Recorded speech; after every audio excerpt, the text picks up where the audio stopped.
As we begin our time today, I want to introduce you to a particular phrase that you may or may not be familiar with. And the phrase that I want to introduce you to today is this idea of the genetic fallacy. The genetic fallacy. Now, this genetic fallacy, and maybe you've heard this term before or maybe not, but the genetic fallacy is known as the fallacy of origins or the fallacy of virtue. The fallacy of origins or the fallacy of virtue. Now, a fallacy in error in reasoning could be related to something like this, something very simple, like, well, my dog has 4 legs and so does my cat, so therefore my cat is a dog. Now, we don't say that or believe that, but that could be an example of this. Or you could say, well, Bill lives in an enormous apartment complex, so therefore he must have an enormous apartment. In other words, there's something about these statements that just simply doesn't make sense, that doesn't seem to add up. And the genetic fallacy basically does this. It discounts the reliability of information based on the source rather than on the merits of the information. It discounts the reliability of the information based on the source rather than the merit of the information. For example, if I were to tell you today that I heard this news story and I watched it on CNN, chances are that probably half of you would tune out about the news story before you even heard the information, solely based on where it came from. Or if I told you that it actually came from Fox News, those of you that maybe had tuned out before would tune in, and the other half of you that had tuned in would tune out. All because of the source. You see, because of this, it's easy to discredit information based on the source rather than the merit. Now, we know that advice should be judged on its merit, not on its source. For example, if you listen to the kind of this idea of listening to the source and saying, well, I'm going to discredit that instead of listening to the merit, you run the risk of falling to this genetic fallacy, which also means you run the risk of falling victim to the enemy within. Now, over the past couple weeks, what we've been doing is we've been journeying through this series, Overcoming the Enemy Within. And we're going to wrap up this 3-week series today. And as we've said, we said we can all fall victim to the enemy within. It's just a reality. And maybe for some of us, when we look back on things, we say, well, yeah, we can laugh about it and we can kind of reflect on it with kind of a humorous outlook. But other times we know that's not always the case. That sometimes when we look back on things, we look back with regret or shame or fear or whatever it could be. Maybe we have witnessed somebody undermine their marriage. Maybe we've witnessed somebody who, mismanaged their finances, or they committed some kind of academic, fraud or issue, or maybe it was a professional issue that crippled their career. And when we witness these moments, we kind of have an internal thing that we want to do. We want to scream at that person and tell them to stop because we can see the damage that they're causing to themselves. But here's the thing. It's not just about other people. It's also about ourselves. Because even though we can see the damage in other people, chances are, can we see it in ourselves? Because it's really challenging when you're in it, isn't it? Other times you can watch people and you can say, yeah, we know that they should have stopped and we can see the damage, but when we're the ones in it, invested in it, it's hard to see. And so if you're watching this today, I want you to know I'm glad that you're here. I'm glad that you're enjoying this. But here's the thing, when we watch this type of behavior in somebody else, we kind of have a go-to response, don't we? Is after we want to tell them stop, we kind of say things like, well, I would never. And maybe you won't, and hopefully you won't, but as we've discussed throughout this series, we said we all have the potential to mess up big because you and I have participated in all of our bad decisions. You have participated in all your bad decisions. And we've talked about this before. In fact, if you were to retrace your decision-making process, you were actually the mastermind in your worst decisions. And the reason that this is such a big deal is because of this right here, is that a single bad decision is always the first step towards falling victim to the enemy within. A single bad decision is always the first step towards falling victim to the enemy within. You see, as we've stated, every bad habit has a first time. Every pattern has a first line. Every journey has a first step. And throughout this series, kind of what we've been doing is we've been talking about the fact that we need to develop these 3 preemptive habits that if you follow, you will avoid falling victim to the enemy within. And the question may have presented itself as we've journeyed through this series. You may say, well, why are we talking about this in kind of a church or a spiritual setting? I don't understand that. And the reason that we're talking about this is because here's the thing. What we're talking about is not really even about you. It is, but it isn't. Because what we're talking about is when you fall victim to the enemy within, it's not only you that gets hurt, it's also the ones that are around you who get hurt. In fact, when you fall victim to the enemy within, kind of the shrapnel of the explosion, it impacts the people that are closest to you and I. It impacts the people in your future. It impacts the people who love you, who depend on you.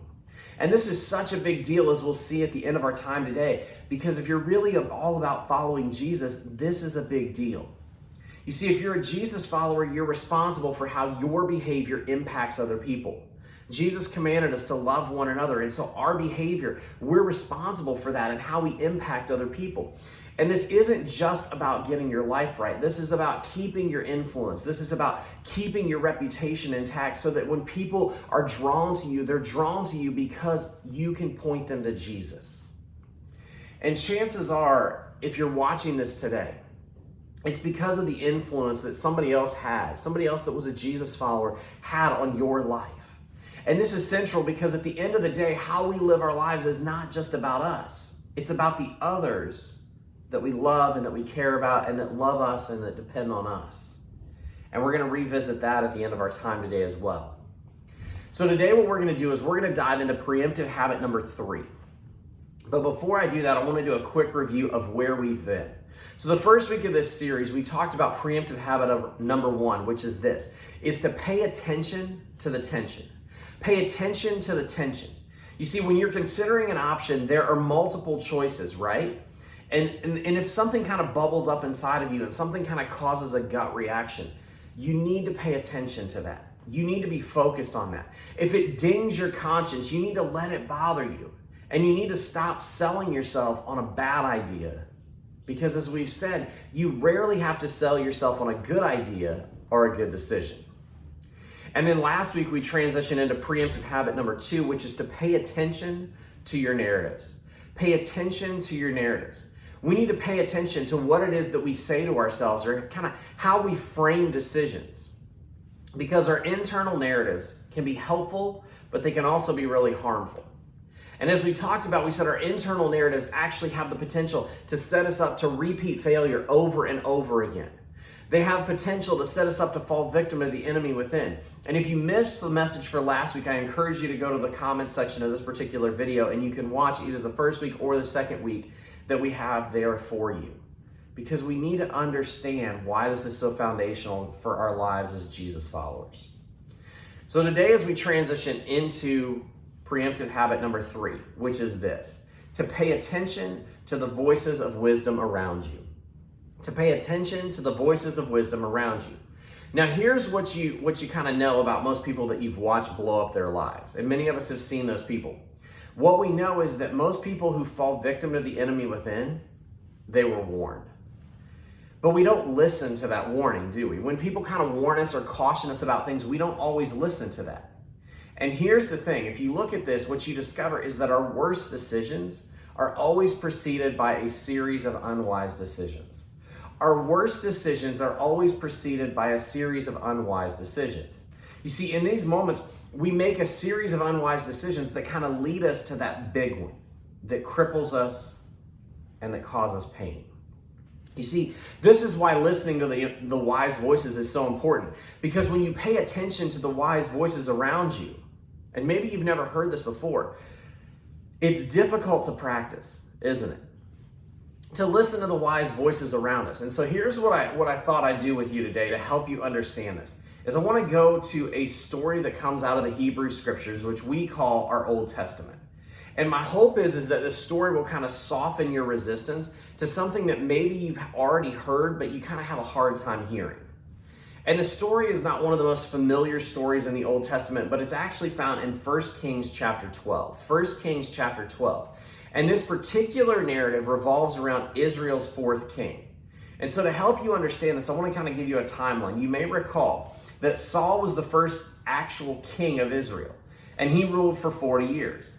Then there was David, who David was anointed early on in his life, but yet had to wait several years, and he became king and he ruled for 40 years.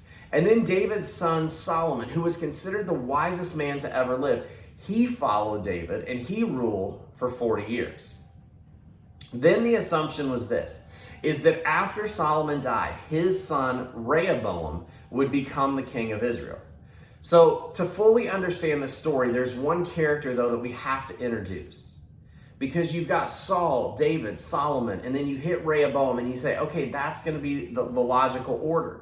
But there's another story, there's another character that we have to introduce to the story, and he is actually introduced in 1 Kings chapter 11.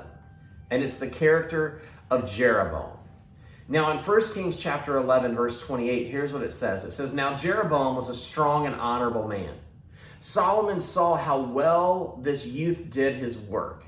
So he appointed him over the work gang of Joseph's house." You see, here's the thing. Jeroboam was known as a well-known person in the community. He was a leader of several people. And so what did they do? They elevated him to a place of prominence and position. And the king, the king of Israel had elevated him to that point. He was put in charge of all of the forced labor. And Solomon, and this is really important because Solomon at this point was building so many monuments and buildings to all these different people and all these different gods and all these different things that he had over 150,000 stone cutters and stone transporters just to build these buildings and monuments. And so in other words, basically what he was doing is he was employing almost the entire male population of this part of the world. And this wasn't so much as paid labor as it was forced labor to basically work together to accomplish these massive building projects. And one day, as Jeroboam is leaving the city of Jerusalem, something really strange happens. And this picks up in the first part of verse 29 of 1 Kings chapter 11. It says, "At that time, when Jeroboam left Jerusalem, Ahijah, the prophet of Shiloh, met him along the way." Now he's leaving Jerusalem, and as he's leaving Jerusalem, this prophet walks up to him. And whenever a prophet walked up to anybody in the Old Testament, in those kind of times, you knew something strange was about to happen. And so the prophet comes to Jeroboam, and here's what he does. He actually takes off his coat, and then he begins to rip it apart in front of Jeroboam. He rips his coat into 12 pieces, and then he hands 10 of the 12 pieces of his coat to Jeroboam. And then he says this in verse 31. It says, he said to Jeroboam, "Take 10 pieces, because Israel's God, the Lord, has said, look, I am about to tear the kingdom from Solomon's hand. I will give you 10 tribes. Now, as you remember, Israel was comprised of 12 tribes. And the prophet tells Jeroboam, the king, Solomon, is about to lose 10 of them. The 12 tribes, and Solomon's about to lose 10 of them. And Jeroboam, you're going to be the one to inherit them. Now, this may be difficult to understand, but at this time, King Solomon, who, yes, was considered the wisest man to ever live, he actually had become a pagan king because he worshiped multiple gods. And here's how this happened, is because he married many, many women. He had many wives. And so all of this happened, and as every wife that he married, he began to worship their gods as well. And as he married all of these women who basically weren't, it wasn't love and affection, it was more like a number to him. He was hopeful that by marrying these women, he would establish a peace treaty with the surrounding nations that they were from. And so in order to show his allegiance to them, he would worship their gods and he would build monuments to them and do all these things. And so all of this stuff would happen. And this was directly against what God had instructed them to do. You see, Solomon had abandoned his faith. He was treating his subjects like other pagan kings had, which is basically he was treating them like slaves. And the prophet tells Jeroboam that God is fed up with this. And so what God is going to do is when Solomon dies, the kingdom is going to be divided. And then the story continues in verse 34. It says, "But I won't take the whole kingdom from his hand. I will keep him as a ruler throughout his lifetime on account of my servant David, who did keep my commands and my laws." You see, because God made this promise to David, David's lineage would then have a portion of the kingdom. Not the entire kingdom, but they would have a portion. And this was weird because Jeroboam was like, this is really bizarre. They're telling me that I'm going to inherit 10 of the 12 tribes. 10 of the 12 are going to be in my command. And so because of the bizarreness of this exchange, he doesn't keep it quiet. He begins to tell others about what transpired. And you can imagine what happened, because what transpired is that word got back to Solomon that Jeroboam had actually had a prophet prophesy over him and that he was going to be the king of Israel. And Solomon responds as most kings, or really anybody, would respond at this time period, because in 1 Kings chapter 11, verse 40, here's what it says. It says, "Then Solomon tried to kill Jeroboam, but Jeroboam fled to Egypt and its king Shishak. Jeroboam remained in Egypt until Solomon died." Now, this is where the story gets really interesting, where it gets really practical, because Solomon dies, and the assumption, you may remember, is that Rehoboam is going to be coronated the next king. He's going to take the place of his father without any kind of issues. And the story picks up here, 1 Kings chapter 12, verse 1. "Rehoboam went to Shechem, where all of Israel had come to make him king. Now, as we see, Solomon's son actually went north. He went to the city north of Jerusalem. And this was actually the original capital of ancient Israel. Now, this was to be the best day of Rehoboam's life. But there was another character that we have to consider that we've already talked about, which was Jeroboam. And in 1 Kings chapter 12, verses 2 to 3, it says, "When Jeroboam, Nabat's son, heard the news, he returned from Egypt, where he had fled from King Solomon. The people sent and they called for Jeroboam, who along with the entire Israelite assembly went up and said to Rehoboam." Now, remember, Jeroboam has fled to Egypt. And when he hears this, he says, hey, it's safe to return home because Solomon's gone. He's dead, and so because of that, I can return home. And so at this point, the assembly who had respected him, who said, hey, he's a great guy, he's a great leader, he had this position of prominence in the community, they send for Jeroboam to come back. And so because he was still an outstanding leader, because he still had the respect of the people, he comes back. And in this moment, Rehoboam is about ready to become king, or maybe he had already been, kind of pronounced as king. But all of these people who respected Jeroboam approach Rehoboam with a request. And in 1 Kings chapter 12, verse 4, we see the request. It says, "Your father made our workload very hard for us.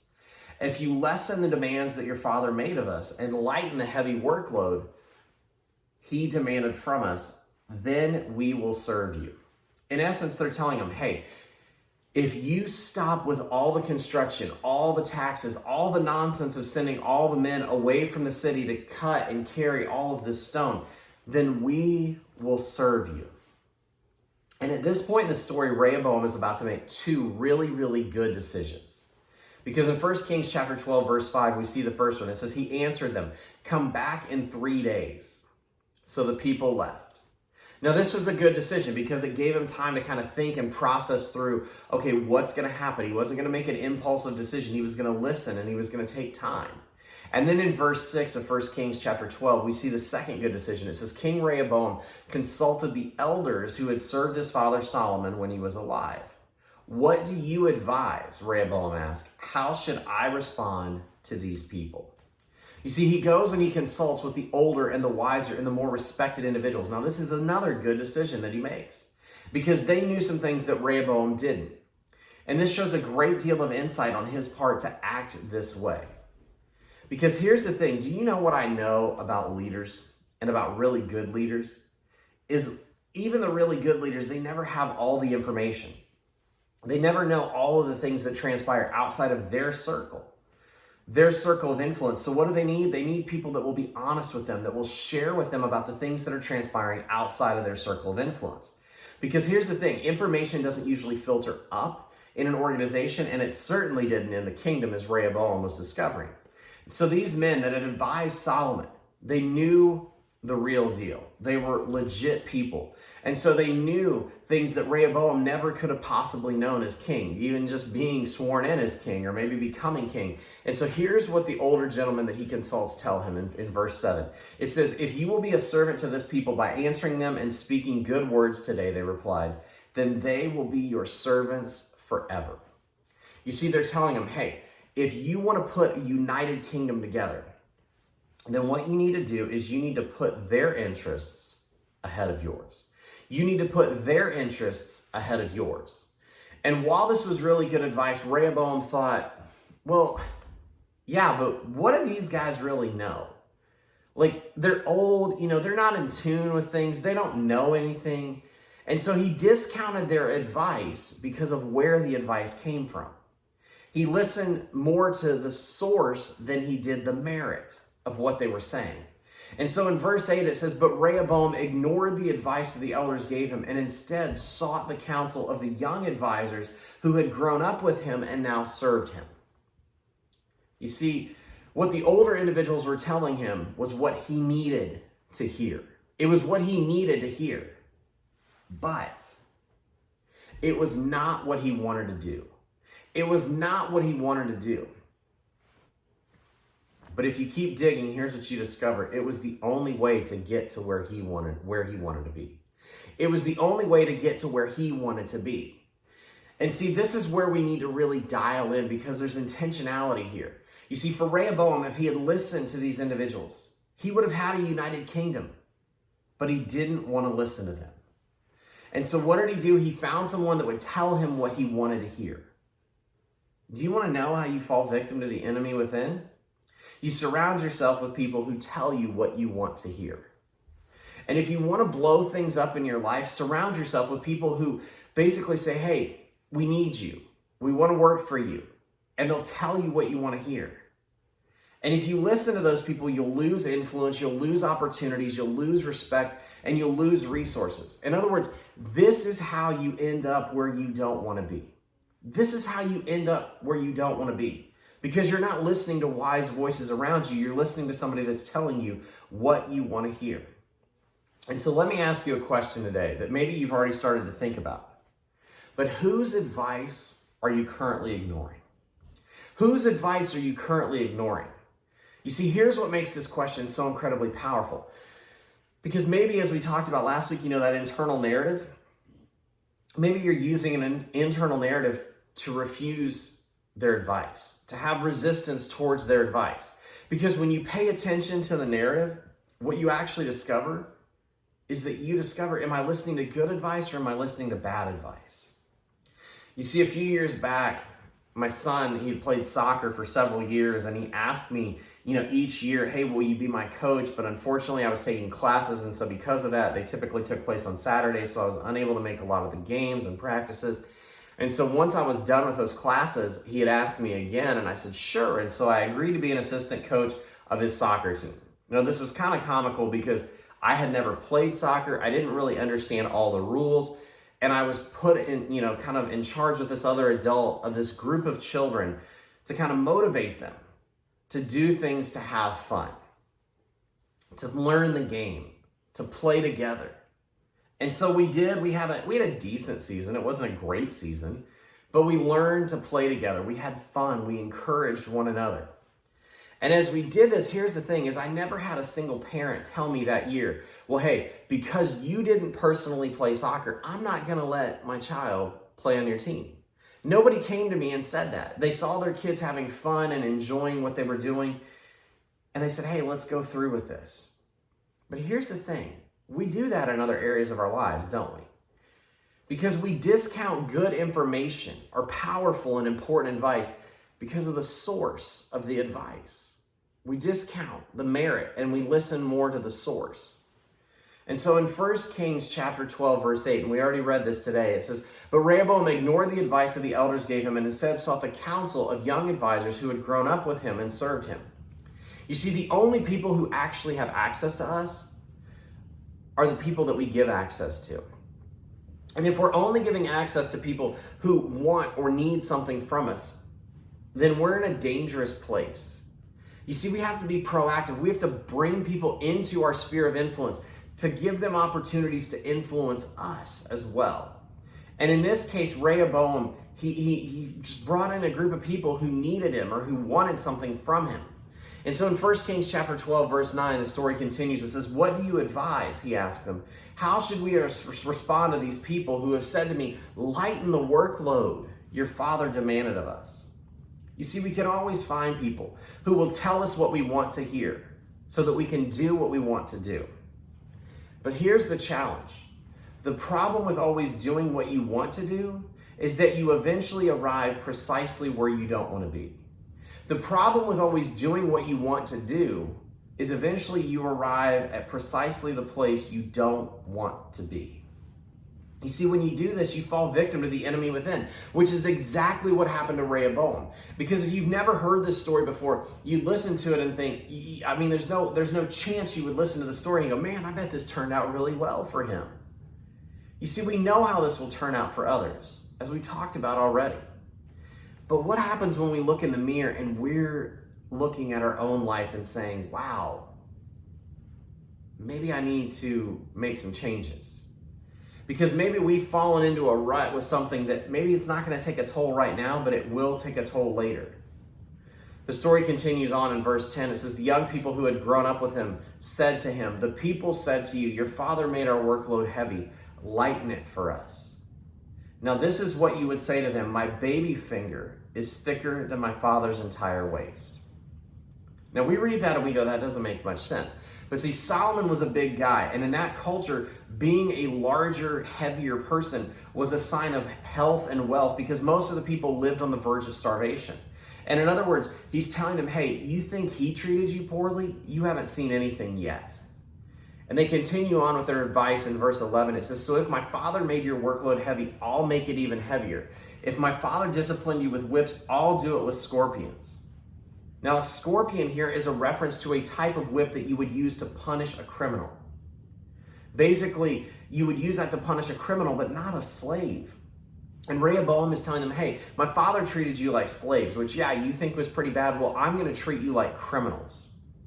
3 days pass, and the story continues on in verse 12. It says, "Jeroboam and all the people returned to Rehoboam on the third day, just as the king had specified when he said, 'Come back to me in 3 days.' The king then answered the people harshly.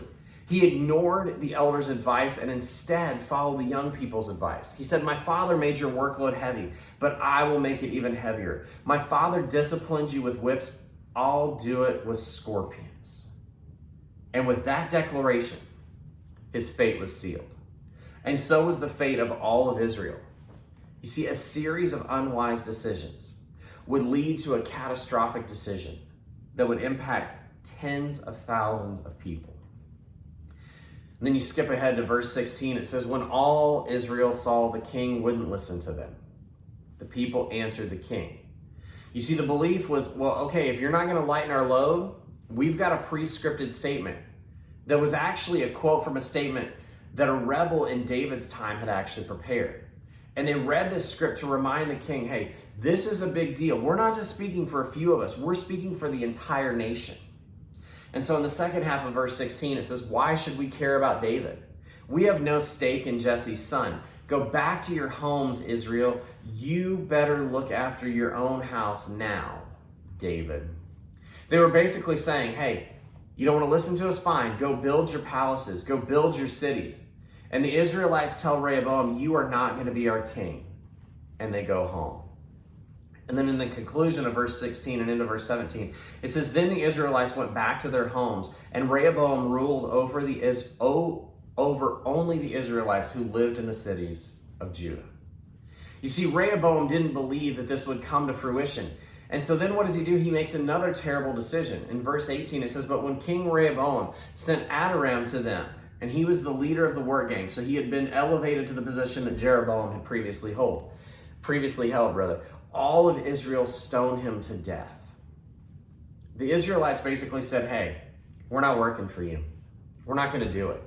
And Rehoboam had had a chance to rule a united kingdom, but instead he made it all about himself.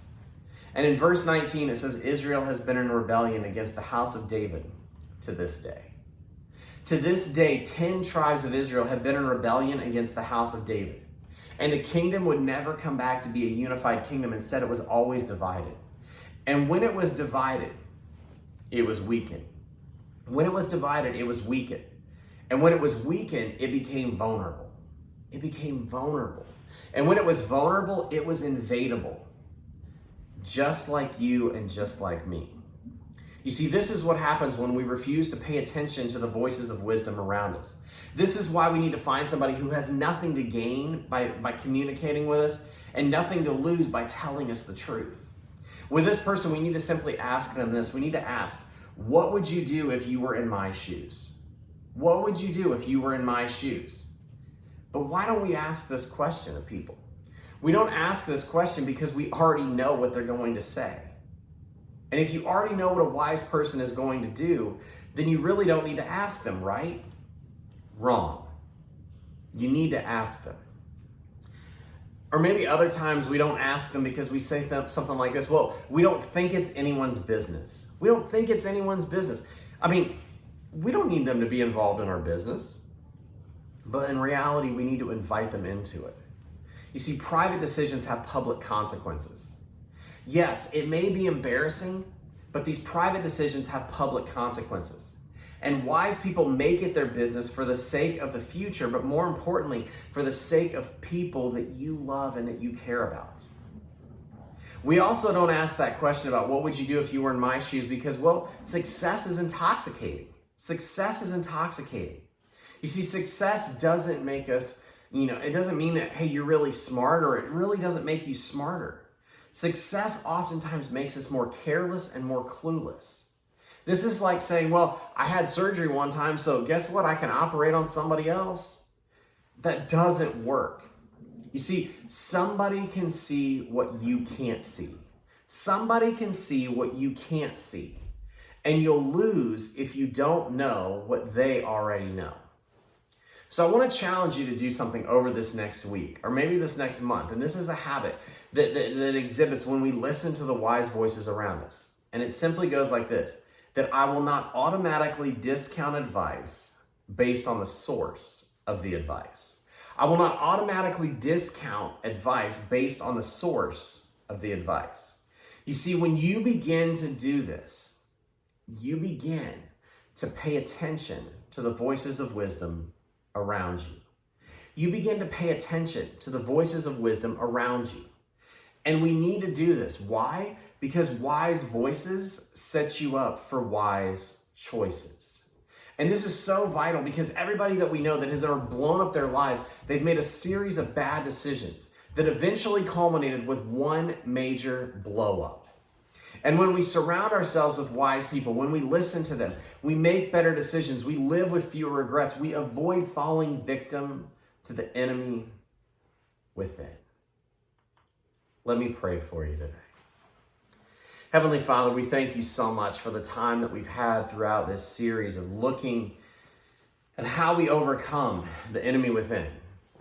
God, we know that for many of us, if not all of us, we've fallen victim to the enemy within because we've been the mastermind, the orchestrator, the person behind all of our bad decisions. We've fully participated in them, and in many cases, we've been the one that's created them and walked through the doors, that sold ourselves on a bad idea. And so, God, we just pray today that you would help us to first pay attention to the tension, that if there's something that dings our conscience, if there's something that kind of bubbles up inside of us, that we would be willing to say, I need to hit the pause button. I need to listen to that tension. That we would pay attention to the internal narratives that we have, the things that we're telling ourselves, to kind of reshape and look at why we believe what we believe and how we impact, our decision making. And God, give us wisdom to pay attention to those narratives. And then finally, we pray that we would surround ourselves with wise and good people who are willing to tell us the tough stuff. That are willing to say, hey, we have nothing to gain or nothing to lose by being honest with you, but we're going to do it. And that we would be willing to listen to that and invite them in. Because we understand that wise voices set us up for wise choices. And so God, help us pay attention to the voices of wisdom around us. Help us to pay attention to the tension, to pay attention to our narratives, and to pay attention to the wise voices around us. Jesus, we love you, we thank you, and we ask all these things in your name. Amen. Well, thank you so much for tuning in today and joining us. It's been a privilege to walk with you again through this series, Overcoming the Enemy Within. Next week, we're going to do a special message. It's just going to be a standalone by itself. But we invite you to join us back next week. And we invite you to join us on Saturday nights as we gather together for a time of food and fellowship and a time of reflection as we journey more into this topic of overcoming the enemy within. Have a great and wonderful rest of your day and an amazing week, and we look forward to seeing you soon.